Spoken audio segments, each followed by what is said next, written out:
Hi everyone, in today's video we will see how to add more than 30 stocks in TradingView watchlist. Okay, so firstly you can go to your tradingview.com and then sign in. After that, once you in a home page, you will see here in a right sidebar in a bottom side a product section. Once you click on it, here you will see the first option is called screener. Once you tap on screeners, then after a page will be open. You can simple extend this page. Okay, once you extend it, here you will see the all stocks. After that, here you can select the stock one by one. Okay, which one you want to add in your watch list, or you can simple type Control A to select the all stocks. Sorry, tap on the stock and then Control A. Now it will simple select all the stocks that are available in the page.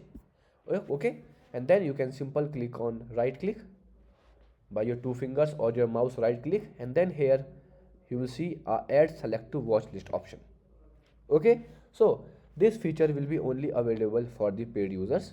Okay, so firstly you can buy the subscription, and then once you tap on it, and now you will easily able to add more than 30 stocks in your TradingView watch list.